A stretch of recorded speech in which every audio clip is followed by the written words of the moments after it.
Hello, everyone. This is Jack Grayle, and I wanted to welcome you to the first episode of Jack Grayle's Midnight Orpheum. I have plenty of people that have insomnia, trouble sleeping, difficulty focusing their minds at night, and stay up to the wee hours, and sometimes I'm one of them. And so this series is meant to be a pleasurable combination of me reading some seminal ghost stories, folk horror, and some wonderful old fiction to help settle the mind even as it raises the hairs on the back of the neck, and then to discuss in video format right here some of the esoteric implications of those stories. Now, if you're watching this video, I'm hoping that you listen to my recording of "O Whistle and I'll Come to You, My Lad" by M.R. James. It's a fantastic short story and one of the true roots of the British folk horror genre. And the link to it should be somewhere in the comments if you haven't already listened to it. So I just wanted to speak briefly about it. It's a wonderful piece. It's one that I'm absolutely besotted with. M.R. James was Montague Rhodes James. He was a scholar at King's College in Cambridge, and he would write ghost stories, which he would then read around the Christmas holidays to his friends. So he would read them aloud. And that's one of the reasons I take pleasure in reading them myself, is because they were meant to be read aloud. And they allow the reader to recapture, maybe some of that, the chills down the spine one would feel sitting in a home or a hall and listening to a erudite professor read a marvelous story that no one had ever heard before, as the shadows gathered and the sun sank and the snow lay upon the ground outside. I just love it. And I just love the story, "O Whistle and I'll Come to You, My Lad," which is taken, by the way, from a wonderful song, a poem by Robert Burns, right, the Scottish poet. So, but for our purposes here, I wanted to talk about the major bit of magical tech in this short story, which is, of course, the whistle. The whistle in "O Whistle and I'll Come to You, My Lad." In this story, our hapless narrator visits the ruins of a Templar temple, and then, fiddling about, discovers, much to his surprise, a whistle which he then blows. And everything that follows comes from that decision that he makes. But it's interesting, the idea of a whistle, because whistles have a history in magic and esotericism, and they also have moreover, a certain, purchase in different cultures. In some cultures, it's considered unlucky to whistle in the house. In Eastern European countries, you whistle in the house, it's bad luck. It's thought that you're whistling away money. In the theater, where I grew up, it's considered very bad form to whistle in a theater. And some people suggests that this could have been because early theaters, since they had fly systems, lots of ropes and pulleys and weights to pull down set pieces and pull up set pieces, and it could be quite complicated and even dangerous, that the people originally working these fly systems were sailors, or, because sailors had much familiarity back then in the 17th and 18th century with rigging, right? But whistles were used on ships to send out signals to do this or do that. So there's a theory that whistling in the theater, especially during a performance, might cause someone to drop a sandbag too soon or raise up a set too soon or something like that. But whatever the reason, whistling indoors in a theater, it is considered very, very bad form. And the same goes for the Far East and the Near East too. In the Near East, whistling indoors at night is thought to perhaps draw the jinn to you. And in the Far East, it's meant to attract serpents and ghosts, so it's considered bad form, right? Not surprisingly, on a ship, however, whistling is considered a way of sympathetic magic to make the wind blow stronger, and sailors might whistle during a doldrums to try to get the wind to fill their sails and blow them where they wanted to be. And it's not difficult to see the similarity between whistling, so when the wind leaves your mouth, and the howling wind blowing, and driving the ship. But there's more to it than that, There's a magical spiritual connotation to whistling, and we can find it far back into the oldest classical art forms in the West, which is, of course, Homer's Iliad. And in Homer's Iliad, there's a remarkable scene at the end where the great warrior Achilles aggrieved by his dearest companion Patroclus's death, is trying to burn Patroclus's body on a bier, but it won't burn hot enough to totally incinerate his body. So Achilles whistles up the wind. He conjures the winds, and the winds come whistling in, and Boreas, Notus, Zephyrus, Eurus, these Greek gods of the winds come, and they make the fire burn hotter, and they incinerate Patroclus.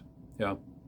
So there's a wonderful correlation with calling forth the powers of the winds. And this is particularly true as well in ceremonial magic. And by ceremonial magic, I'm referring to what would be thought of as magic, Christian magic during the Renaissance and medieval times, that would be used to conjure spirits, calling the paradigm of you pray to the divine Abrahamic God, and then asking yourself to be blessed and authorized to do so. You then call upon angelic powers to compel lower powers, and those lower powers are sometimes called demons, and those powers are sometimes called spirits of the air. And whistling can be a technique referred to in some of these grimoires that come to us from the Renaissance. And a great example of that, this book came out just a little while ago called The Elucidation of Necromancy by Dr. Joseph Peterson and put out by Ibis Press.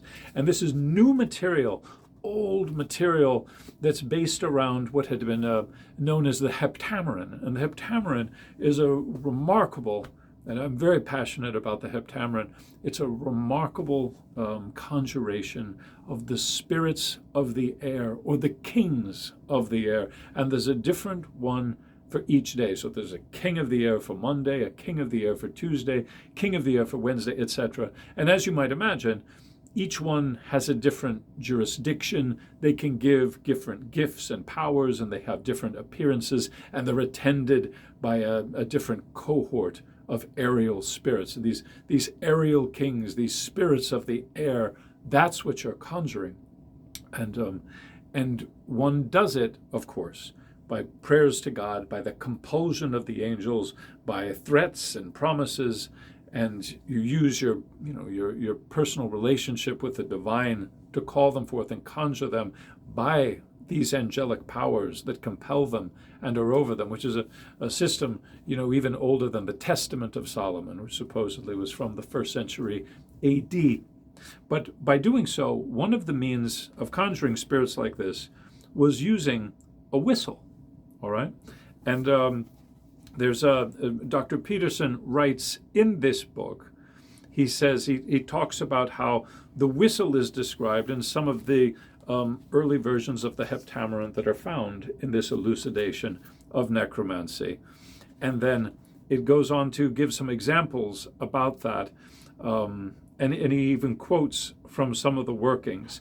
So here's a quote from the actual elucidation where they call forth the spirit, and they say, I'll skip the magical names here, but they call these names, and the instructions say, you're to call the spirit, do not delay in coming by the eternal names of the true and living God, and by this pentacle here in hand, which rules potently over you, and by the power of the heavenly spirits, and by the person of the exorcist, being conjured, hasten, come, obey your master. And then the grimoire dictates, this done, the ritualist should whistle toward all parts of the world, meaning east, west, north, south, and immediately you will see great movements and the proper signs. And when you see this, say to them, what hinders you? What is the reason for your delay? Obey your master in the name of God. And then, we are told, they will come immediately in their proper forms. And when you see them beside the circle, show them the pentacle and say, behold your confinement, if you are disobedient. And suddenly you will see them in a peaceful form, and they will say to you, ask what you wish, because we are prepared to fulfill your orders, because the Lord has subjugated us for this. Right? You're calling aerial spirits, so you whistle in the 4 directions, and that whistling, so it's sort of like stirring pot. It gets it boiling and bubbling, and the whistling, the blowing out of the air sort of stirs up these aerial spirits so that they begin to manifest in a apprehendable form. Yeah. And it's quoted in this book. The book contains in its appendix several of the semaphores of Adam. And these adjacent texts, it contain a wonderful quote. It says, the first semaphorus is when Adam spoke with demons and took advice from them. And they are, there's 4 magical names here, Adonai, Sabaoth, Adonai, Anora. Say these names when you wish to command the winds and any kind of demons and spirits. So there's a bit of tech and lore, right? But the elucidation of necromancy isn't the first of its kind. And in fact, although it is an early grimoire, it is influenced, we're told by Dr. Peterson, by the sworn book of Honorius. And this volume, also by Dr. Peterson, also put out by Ibis Press, contains some wonderful material in it that he helps the reader find to talk about, because in this grimoire, it's not just whistling, which is implied. It can be just done by the ritualist, using his mouth. But in the Sworn Book of Honorius, you're told how to make a whistle and use this special consecrated whistle to call forth the spirit. So it's more complicated for sure. And in fact, he says, let me find it here, there's a wonderful description of the whistle to be made. Listen to this. These are the instructions from this magical grimoire.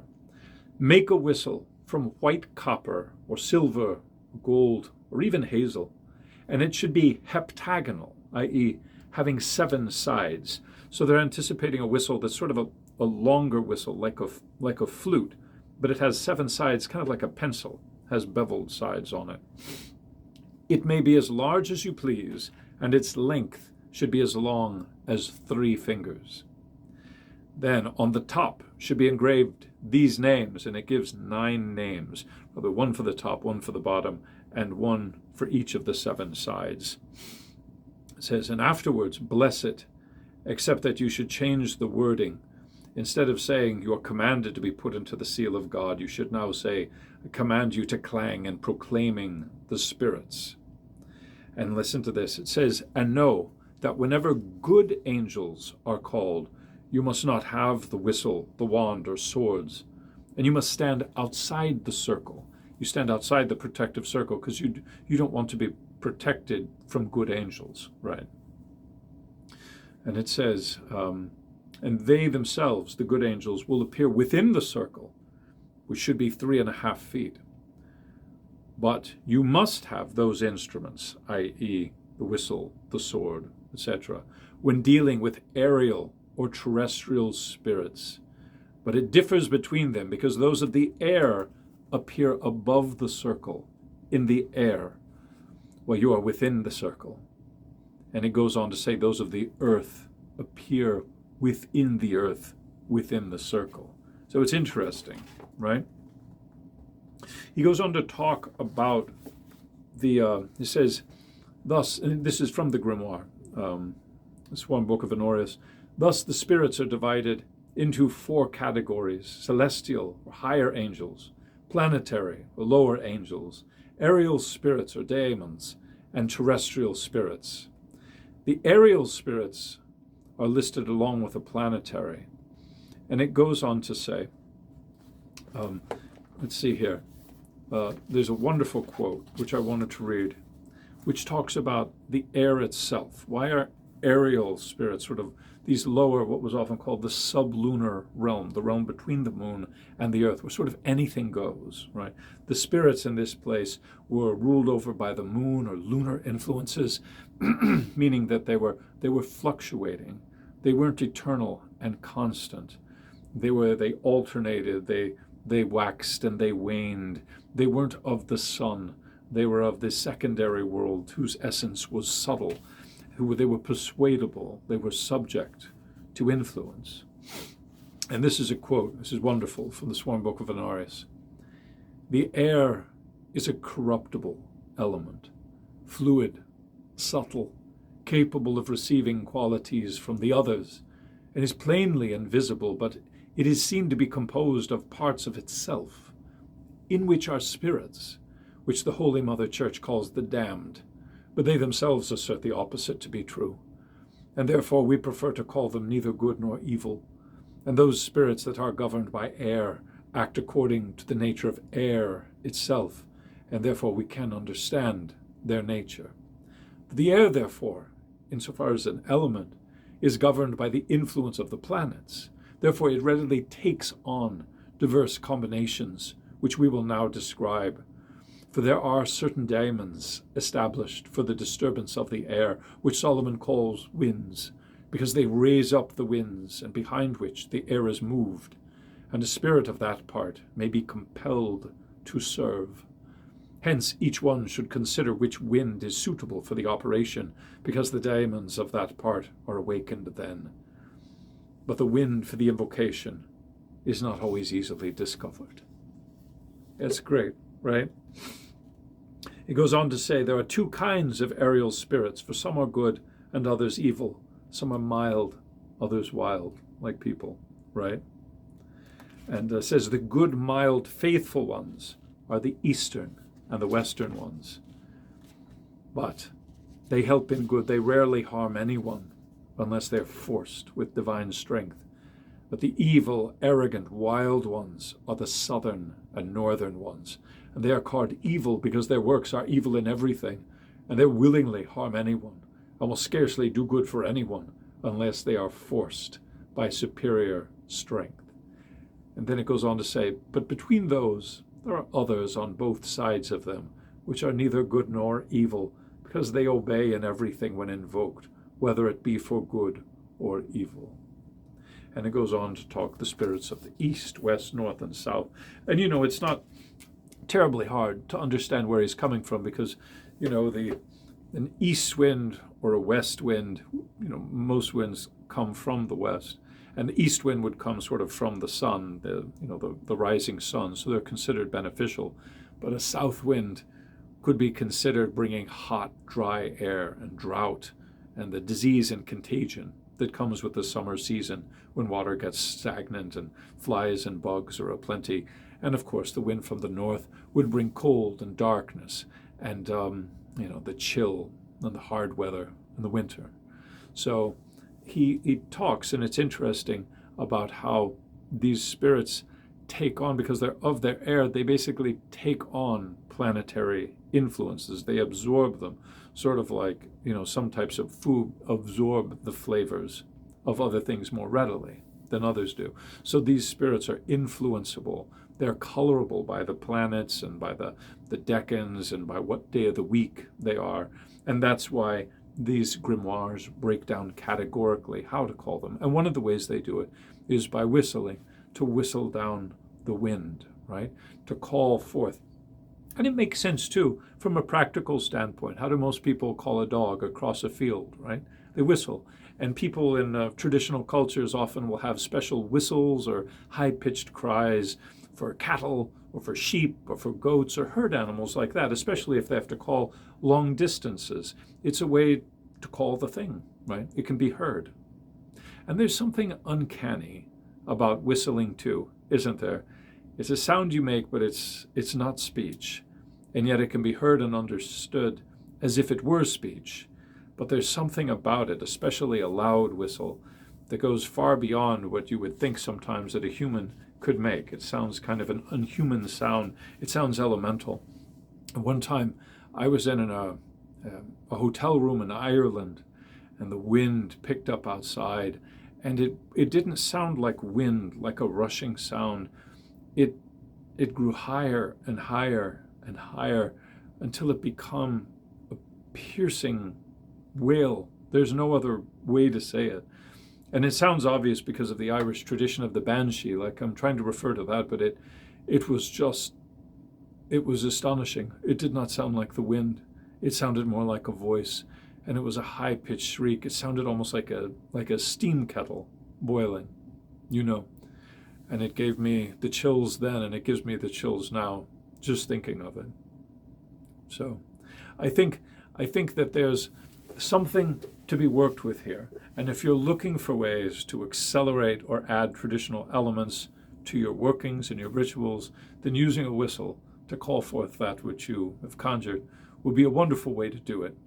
And never forget those original Greek spirits of the four winds. I know a lot of people who like the formality of turning to the four directions before ritual, but calling quarters by calling the directions has never seemed meaningful to them. What's it really mean to call a direction or call a quarter? Like, it doesn't. Sometimes we ascribe certain moods or certain virtues or attributes to it, but we don't normally think in quarters. However, to call the four winds would be entirely appropriate and a very ancient traditional tech from the classical world, and have very much the same feel as one would do if one were calling, the quarters or the directions or something like that. Boreas from the north, Zephyrus from the west, Eurus from the east, and Notus from the south. To call forth those and perhaps whistle as you do. Any practitioner 2,000 years ago, listening to your words, seeing you turn, seeing you whistle, whether with your mouth or a device, seven-sided or not, would know exactly what you're up to and respect it. So, in the end, I hope you enjoyed the story. I really hope that if you have a further interest in this, you check out these wonderful books by Dr. Peterson. And if you're a practitioner and you wish to try it out yourself, after you read the story and you feel brave enough to, well, good for you, good luck. But try it out, see what you think. And I hope if you have an experience you'd like to share, you do so. But thank you again for joining me for the first Midnight Orpheum episode. And I hope you have a wonderful week.